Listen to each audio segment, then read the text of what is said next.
भाइयों नमस्कार। धान की खेती करने वाले हर किसान का सपना यही होता है कि उसके खेत में धान के पौधे खूब सारे कल्ले निकालें, क्योंकि जितने ज्यादा कल्ले होंगे उतनी ही ज्यादा बालियां बनेंगी और उतनी ही ज्यादा पैदावार मिलेगी। लेकिन कई बार किसान भाई पूरी मेहनत करते हैं, फिर भी धान के पौधों में कल्ले कम ही निकलते हैं।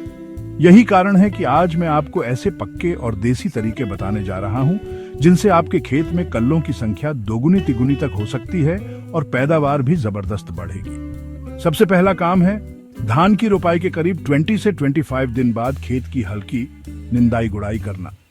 ऐसा करने से मिट्टी ढीली हो जाती है और पौधों की जड़ों तक हवा और पोषण आसानी से पहुंचता है। जब जड़ों में ऑक्सीजन और पोषण सही तरह से पहुंचता है तो पौधा और भी मजबूत हो जाता है और उसमें तेजी से नए कल्ले निकलने लगते हैं। ये तरीका छोटा सा है लेकिन असर बहुत बड़ा दिखाता है। दूसरा जरूरी काम है यूरिया का सही तरीके से इस्तेमाल। भाइयों, अक्सर किसान भाई गलती कर बैठते हैं और यूरिया एक ही बार में ज्यादा मात्रा में डाल देते हैं, लेकिन ऐसा करने से फायदा नहीं होता। यूरिया हमेशा किस्तों में डालना चाहिए। पहली खुराक रोपाई के 20 से 25 दिन बाद, दूसरी खुराक 40 से 45 दिन बाद और तीसरी खुराक अगर जरूरत हो तो 60 दिन के आसपास देनी चाहिए। ऐसा करने से पौधे को समय समय पर ताकत मिलती रहती है और हर बार उसमें नए कल्ले फूटते रहते हैं। तीसरा तरीका है पत्तियों पर खास स्प्रे करना।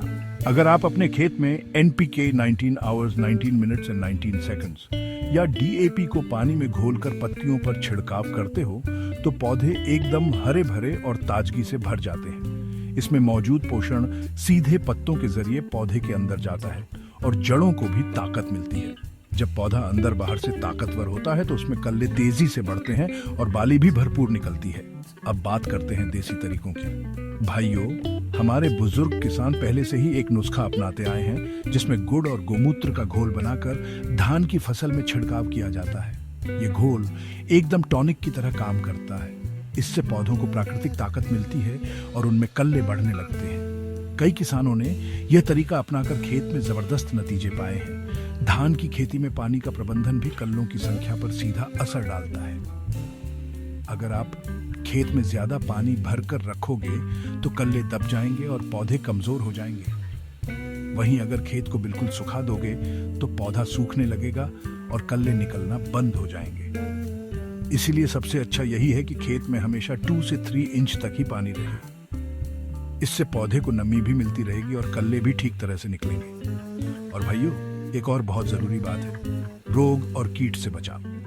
अगर पौधों में कीड़ा लग गया, पत्ते पीले पड़ गए या जड़ सड़न जैसी बीमारी हो गई तो चाहे जितनी खाद डाल लो, कल्ले कभी नहीं बढ़ेंगे। इसलिए समय समय पर फसल पर नजर रखें और जरूरत पड़ते ही दवाई का छिड़काव करें। तो भाइयों, अगर आप इन तरीकों को अपनाते हो, समय पर निंदाई गुड़ाई, यूरिया की किस्तों में खुराक, पत्तियों पर NPK या DAP का छिड़काव, देसी घोल का इस्तेमाल, पानी का सही प्रबंधन और कीटों से सुरक्षा, तो यकीन मानो आपके खेत में इतने कल्ले निकलेंगे कि गिनते गिनते आप थक जाओगे।